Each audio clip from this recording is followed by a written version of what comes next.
এই দেখেন বরিশালের এলাকার মতো এই যে কচু আছে, দুধমান কচু, এই যে অনেকগুলাই হয়েছে না।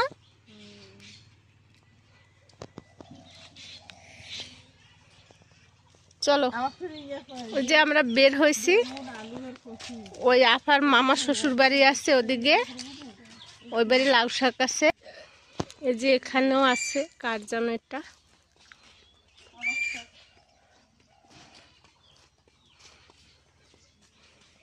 এখানে যে তামাক, এই সাইডে তামাকের ক্ষেত আছে, তামাক পাতা। এখানে মরিচ গাছ আছে, এই যে মরিচও ধরছে অনেক, এই যে পুরো ক্ষেতেই মরিচ আছে।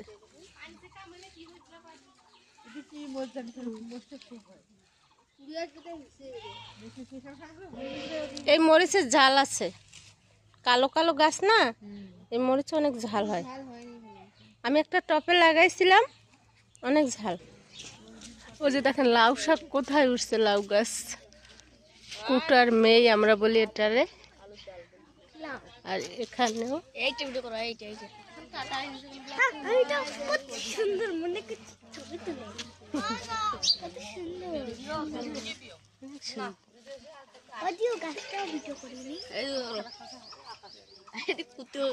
আম গাছ উঠছে। ওই যে আমার মেয়ে জফা লাউ শাক পাড়তে উঠছে, এটা কুঠার মেয়ের উপরে উঠছে।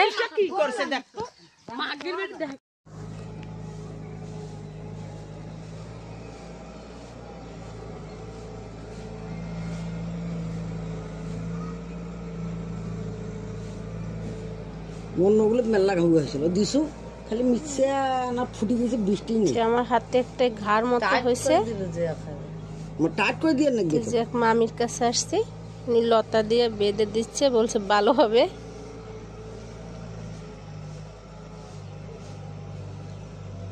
টাইট করা থাকবে তো, এমনি তো ইয়ে করে ডুবি দেওয়া গেলে লুজ কেমন করে, গোটা যত খিচে থাকবে তত বৃষ্টি কমবে, ওটা লুজ থাকা যাবে না তো।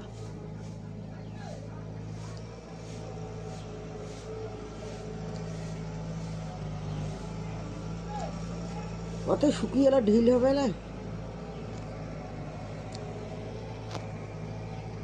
যাও ভেড়া ফিরিয়ে ডোবা যে বাঁধা হয়েছে, পেশাব করন ডোবার যাও, যা পানি পিছন বসিয়ে সিন্ডা নড়ি খড়ি দিয়ে হানে বলে যাবে জানি।